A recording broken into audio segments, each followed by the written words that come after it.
Okay, give a testing on that. Well, good evening to you all that are here in the sanctuary and those that are watching on Facebook Live, even though when you watch, it might be long over by then. We are covering the life of Job, and we'll be talking about the discourse and the conversation between Job and his friends this week. And next week, we'll be concluding it with Job's conversation with God, or rather God's conversation with Job next week. So we'll be covering quite a few chapters here. I did say last week that we're not going to read everything because that's like 30 chapters, so we'd be here basically all night long. But I just want to recap what happened last week.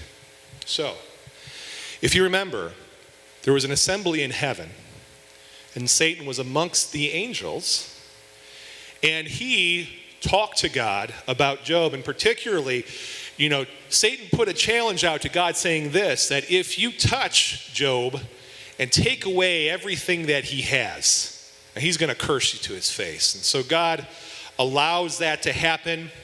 And what we read is that Job loses all of his possessions, and also his 10 children die in one day. In freak storms, there's fire that comes from heaven, there's marauding raiders that come through and massacre his family, his livestock, and everything. And what we see at the end of that is that Job does not do what Satan said he would do. He does not curse God. So then there's another assembly in heaven, right? Where Satan says, skin for skin, or flesh for flesh. He'll certainly curse you if you allow me to afflict his body. For a man will give anything he has to save himself. And although we don't understand it, God does grant his request, but he makes one stipulation and says, you cannot touch the man's life. You must spare his life. And so what happens to Job, if you remember the story, he breaks out with painful boils all over his body from his head to his feet. It says he put on sackcloth, sat in ashes. He uses broken pottery to scrape at the boils. He was a miserable, miserable mess. Another part of the story that we see is that his wife tells Job in her grief-stricken state, just curse God and die, Job. It'll all be over if you do that. But Job does not curse him. Should we accept only blessings from the Lord? The Lord gives and the Lord takes away. He was remarkable in that he didn't curse God even when his body was afflicted. So then we ended last week with Job's 3 friends. Job's 3 friends hear about his misfortune, and they go to comfort him. Sorry, I don't have the Rona. I do have, after singing, I got a little something in my throat. In Job 2:11 through 13, this is what it says of the friends. Now, when Job's 3 friends heard of all the evil that had come upon him, they came from their own place. Eliphaz the Temanite, Bildad the Shuhite, and Zophar the Naamathite, or Thite. They made an appointment together to come to show their sympathy and comfort him. When they saw him from a distance, they did not recognize him. They raised their voices and wept, and they tore their robes and sprinkled dust on their heads towards heaven. And they sat with him on the ground 7 days and 7 nights, and no one spoke, not a word to him. For they saw that his suffering was very great. Now, I said this last week, but if his 3 friends actually stopped there, that would have been a good thing, But a lot of people, most people, don't just stop there when we see suffering. We try to make sense of it. We try to speak words of comfort. We try, some way to express ourselves to our loved one, our friend. And often what happens is we often cause pain and suffering from that because we say stupid things. God needed another angel, when people die. No, he didn't. Your loved one's in a better place. Yes, they are, but I want their place to be here with me. Thank you very much for saying that. We try whatever little tidbits of information we can give. Now, his friends were more than just tidbits of information. They waxed on and on and on about all the things going on with Job and their perspective. They should have just shut their mouths and sat there with him, and that would have been great comfort. But let's talk about these 3 friends. First friend is Eliphaz. The second is Bildad, and the third is Zophar. Zophar is my favorite because I think he has the best name. So Eliphaz, we read about Eliphaz in our story. He has a speech to Job in chapter 4, in chapter 15, and then again in chapter 2. So if you have your Bible, go ahead and turn over to Job chapter 4. We're going to read 7 through 11. This is where people at Facebook have the advantage. They can put me on pause and go ahead and grab that verse where you guys have to suffer through it, okay? So let's take a look at this. Consider now who being innocent has ever perished, Job. Where were the upright ever destroyed? As I have observed, those who plow evil and those who sow trouble, well, they reap it. At the breath of God, they perish. At the blast of his anger, they are no more. The lions may roar and growl, yet the teeth of the great lions, they're broken. The lions perish for lack of prey, and the cubs of the lioness are scattered. So taking a look at that, consider now who being innocent has ever perished. Where were the upright ever destroyed? As I have observed, those who plow evil and those who sow trouble reap it. Let me ask you a question. What does Eliphaz think about the trouble in Job's life? And, this is not rhetoric, of course. You can give an answer. No, Facebook, you can't. But you can give an answer, and if you give an answer, I will repeat it. And if it's wrong, I'll mock you. No, I'm just kidding. There is no wrong answer. That's a joke. I don't mock people to their face. What is this telling you, this section? What does it tell you about Job's friend Eliphaz and how he sees the trouble in Job's life? Take a look at it.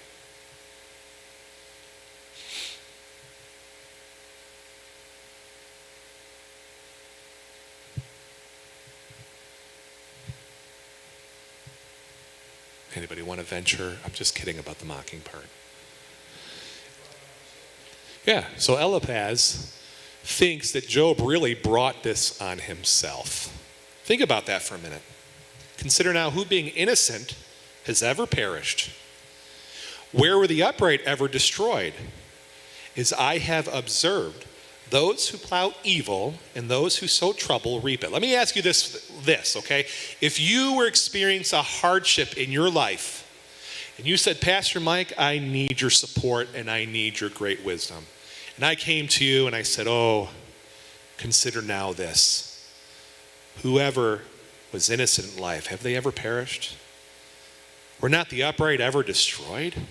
As I have observed, those who plow evil and those who sow trouble reap it. How would you feel?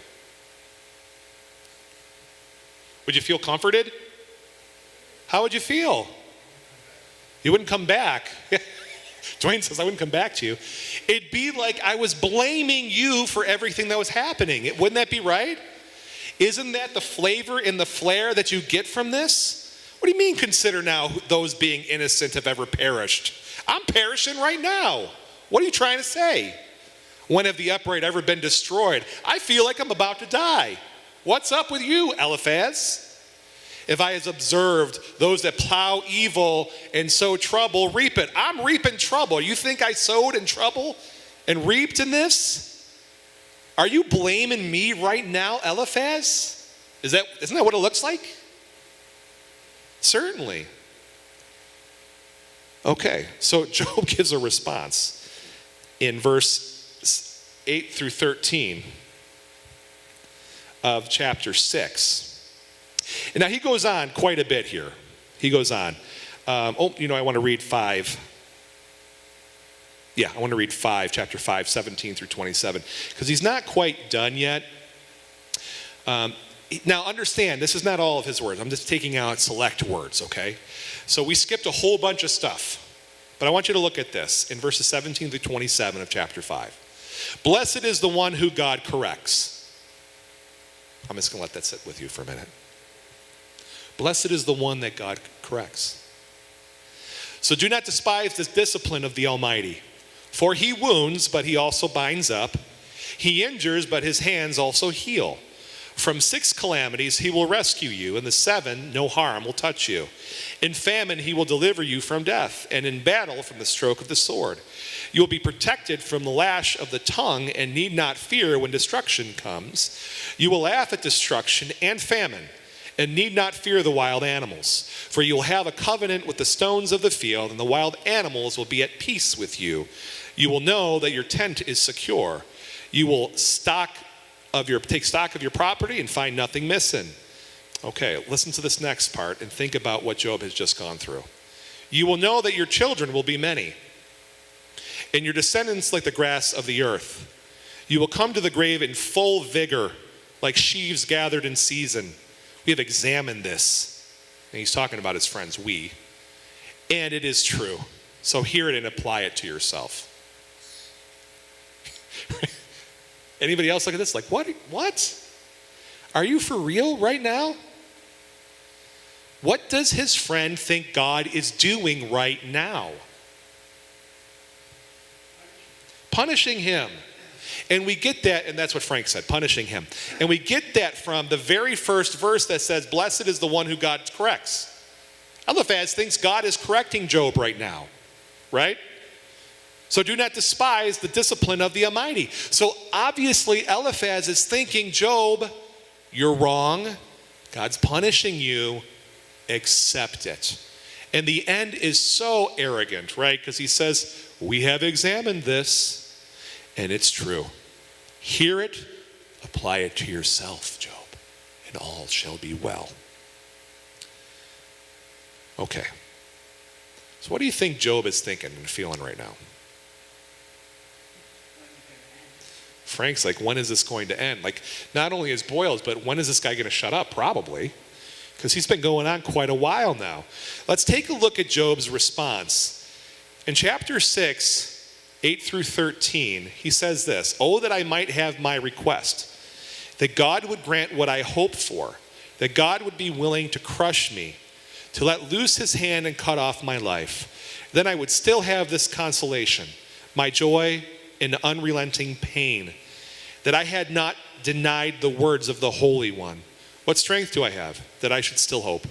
What prospects that I should be patient?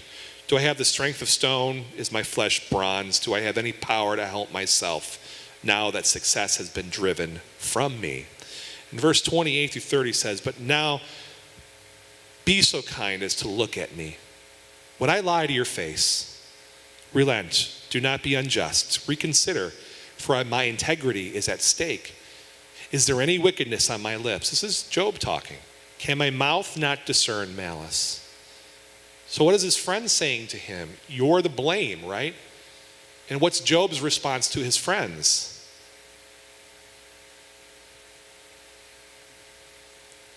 Is there any wickedness on my lips? Would I lie to your face? Can my mouth not discern malice? Is he accepting that this is what's happening to him because of his own personal issues, or is it something else? What do you think?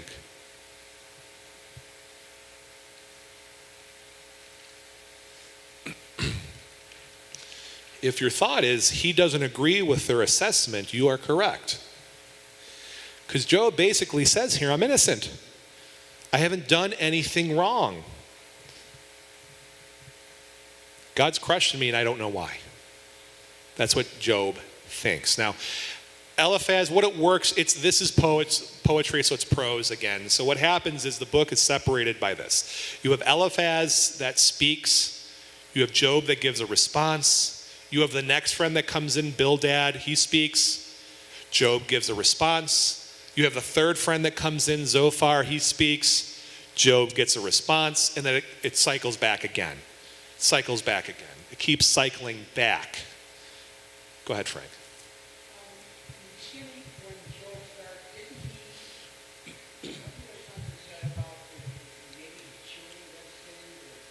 Frank said, when we started this and in the beginning, did it talk about Job's kids and maybe Job's kids had sinned? And there was a section. So it was talking about how blameless Job was, okay? So that even to the point that when his kids had a party, he wasn't there. he would offer sacrifices after, thinking, well, what happens if they had sinned and I don't know it and they don't know it? That's how upright he was. He would offer sacrifices for his children and their potential failures in order that they would be right before God. So yes, it does, Frank, it does. But it didn't say anything about his kids sinning. It just said that's how Job was towards his kids and how righteous Job was. Okay, good question. So we then see next, Eliphaz comes back around. We're not going to go through all, we're just going to do each friend individually. So we then see in chapter 15, if you can turn over to chapter 15, we're going to do a little bit of Bible aerobics. We're going to be turning here, back, forward, back. We're going to be doing that, kind of getting everything here. So Job 15, verses 1 through 3. After Job responds. So this is what Eliphaz next says. Would a wise person answer with empty notions? Or fill their belly with the hot east wind? You ever hear the expression, you're full of hot air? This is where it comes from. Would they argue with useless words, with speeches that have no value? Do you ever undermine piety and hinder devotion to God? Your sin prompts your mouth. You adopt the tongue of the crafty. Your own mouth condemns you, not mine. Your own lips testify against you. Are you the first man ever born? Were you brought forth before the hills? Do you listen in on God's counsel? Do you have a monopoly on wisdom? What do you know that we do not? What insights do you have that we don't have? The gray-haired and the aged are on our side. Men even older than your father. Are God's consolations not enough for you? Words spoken gently to you? Why has your heart carried you away? And why do your eyes flash so that you vent your rage against God and pour out such words from your mouth? Holy cow. Man, what does Job's friend Eliphaz say about Job's words? How does he describe them? He's calling him a liar, first of all. Yes, Dwayne. What else? Yeah, Frank says he's trying to condemn him. Absolutely. He says, like, empty notions, useless words, hot east wind, all talking about what he has to say is not valid. What does he believe is Job's motivation for speaking? Yeah, Dwayne's right. He says he's trying to cover up his sin. Yes, Eliphaz thinks that Job has sinned and now he's trying to cover up. He's not coming forward with it, right? And what does he say is Job's attitude towards God? He says, anger and rage. You're venting your rage towards God. I didn't see that. Did you guys see that? I saw Job perplexed and saying, I wouldn't lie to you. I don't know why this is happening. I don't know what's going on. Let's take a look at 17 through 35. His friend goes on. This is a great friend. Says, and by the way, Eliphaz started out soft, and now he's coming in hot. All right? He says, listen to me, and I will explain to you. Let me tell you what I have seen, what the wise have declared, hiding nothing received from their ancestors, to whom alone the land was given, when no foreigners moved among them. All his days the wicked man suffers torment. Okay? The ruthless man, through all the years stored up from him, terrifying sounds fill his ears. When all seems well, listen to this. When all seems well, marauders attack him. He despairs of escaping the realm of darkness. He is marked for the sword. He wanders about for food like a vulture. He knows the day of darkness is at hand. Distress and anguish fill him with terror. Trouble overwhelms him like a king poised to attack, because he shakes his fist at God and vaunts against the Almighty, defiantly charging against him with a thick, strong shield. Though his face is covered with fat and his waist bulges with flesh, he will inhabit ruined towns and houses where no one lives. Houses crumbling to rubble. He will no longer be rich, and his wealth will not endure, nor will his possessions spread over the land. He will not escape the darkness. A flame will wither his shoots, and the breath of God's mouth will carry him away. Let him not deceive himself by trusting what is worthless, for he will get nothing in return.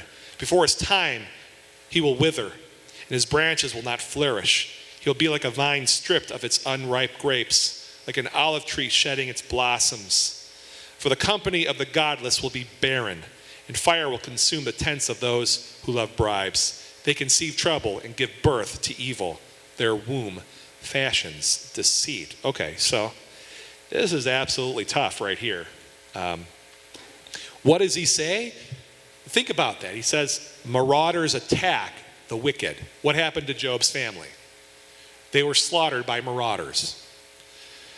He will no longer be rich, the wicked. What happened to Job? He lost all of his possessions. He will be like a vine stripped. Job was like a vine stripped. Very much so. The company of the godless will be barren. He lost all of his kids. This guy is like going at him and saying the reason all of this has happened to you, Job, is because you are wicked. That's something. All the days of the wicked man suffers torment. He's alluding to Job's situation. And this is Job's friend. Let's keep that in mind, right? This is his friend that wanted to come because he heard of all the things that happened and he wanted to give support to Job. Great job, Eliphaz. You're doing a wonderful job of this. Job has a response in chapter 16, 15 through 17. It says, I have sewed sackcloth over my skin and buried my brow in the dust. My face is red with weeping. Dark shadows ring my eyes. Yet my hands have been free of violence, and my prayer is pure. He denies what is being said of him. He understands that his friend is telling him he's wicked, and that's the reason why he's suffering. And Job's like, it's not true. I am not doing anything that you're saying. But notice how it's becoming more aggressive. Now, the last of Eliphaz's comfort, if we want to call it that, quote unquote, is in chapter 22. We look over at chapter 22, 4 through 11. He goes on and says this now. This is great, Eliphaz. Is it for your piety that he rebukes you and brings charges against you? Is not your wickedness great? Are not your sins endless? You demanded security from your relatives for no reason. You stripped people of their clothing, leaving them naked. You gave no water to the weary, and you withheld food from the hungry. Though you were a powerful man owning land, an honored man living on it, and you sent widows away empty-handed and broke the strength of the fatherless. That is why snares are all around you, why sudden peril terrifies you, why it's so dark you can't see, and why a flood of water covers you. Really? Man, that came out. He was strong before, but now this is even stronger, right? He comes out with accusations. First of all, Eliphaz, you weren't anywhere in town. You don't know. How would he know? They had to come from a distant place because they heard about what had happened. This is in stark contrast to chapter 1, which said he was a blameless and upright man, right? That even if his kids had a party, he would sacrifice for them just in case they offended God. And now he's saying he takes advantage of the widow, that he breaks the strength of the fatherless, that he abuses them, that he abuses his relatives and strips people of their clothing. What? Well, in his mind, he must have done these things because that's what happens to the wicked. And understand, it's just not bad fortune, Job. It can't be, because you lost everything, including your kids, in freak accidents and storms, and an act of what seemed like from God, fire from heaven. So it must be you. You have unconfessed sins, and not just little ones. You have gigantic unconfessed sins. Confess now, and God will forgive you. Don't you see that here? Don't we see that? You know, here's the thing. Eliphaz is not the judge, is he? Eliphaz doesn't know Job's heart. He can just only assume. Let me tell you that we still do this today. When we see people suffering, we still say they have sinned. I don't know why this is a human condition, but it is. Think in John chapter 9, when Jesus and his disciples just so happened upon a man that was born blind. And the disciples ask a question. They're like, Jesus, tell us, who sinned? This man or his parents? And Jesus was like, neither. He was born blind so that God can do a miraculous sign and work through him, right? But isn't it interesting? His disciples said, who sinned? Isn't it interesting when Job is faced with the toughest time of his life, his friends said, you sinned. And isn't it interesting that even today, when we see calamity and we see disaster in people's lives, we equate it to some kind of moral thing in their life? Shame on us. That's not what God intends. If they just would have sat there, shut their mouths, and comforted him in his time of need, that would have been much preferred. Job might have been hurt more from his quote-unquote friends than from everything else that happened. He had no place to bring his case. He felt like God was crushing him. So we see what the time period, this was theology of the time period, that God destroys the wicked. Does God destroy the wicked? Yes. He absolutely will, because he's a just and righteous God. But what his friends believed, which was in their day and time, was that if there was this kind of response in someone's life, it was because of a personal sin. And it's wrong. They didn't know, but they believed that to be true. And it's not true, because things happen. We don't understand the whole story. We're not in the heavenly realms.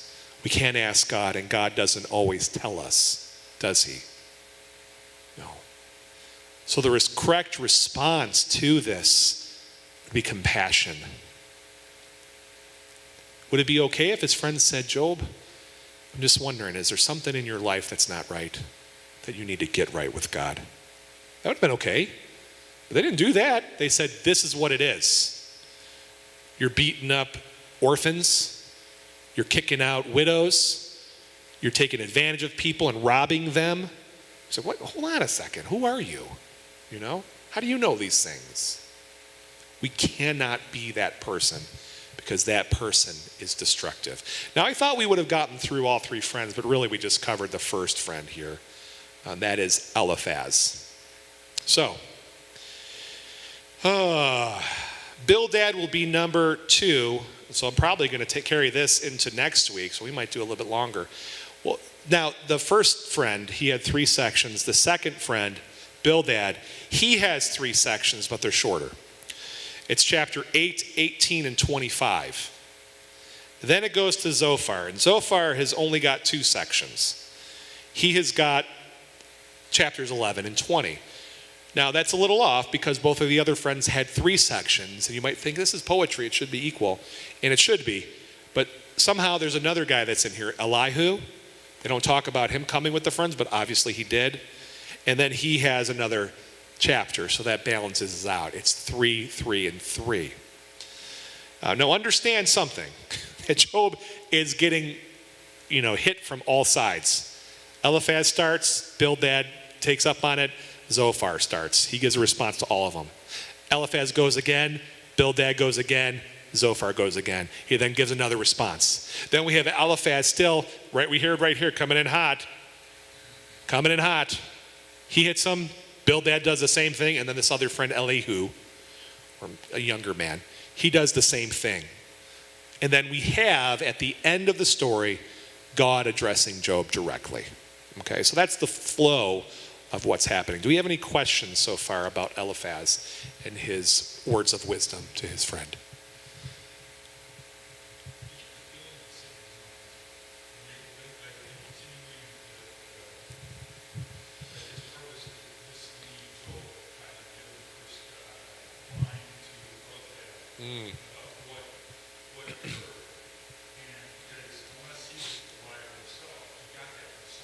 Yeah. Yeah. Yeah, Dwayne gives a good point. I didn't think about this. He said, Eliphaz got this information somewhere. Did he get it traveling? Is it Satan behind it, trying to get Job to curse God because that was his goal?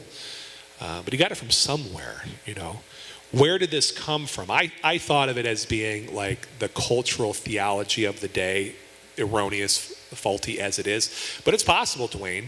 It's possible that they heard from somewhere that it was because of all this great wickedness or sin.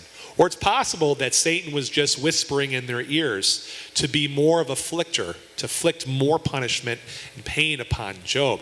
I think that's probably more it, that Satan was whispering in their ears lies to get him to curse God like he said to God's face he would do if this happened.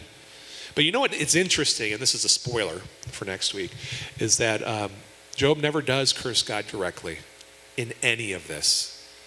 Not in his possessions and kids being taken, not in his body being afflicted, and not having the emotional abuse heaped on him from his friends. He doesn't do it.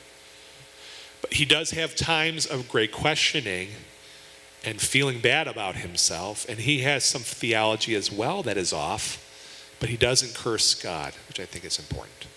Okay, so we are at that 7:30 magic number. Let's go ahead and pray, and then we'll dismiss, and I'll see you all next week. So Lord, we come to you, Lord, and I thank you for the example that we see in Scripture from Job, a man that had every reason to believe you hated him, every reason to curse you, but didn't, because he knew who you were. He didn't understand it, but he knew who you were.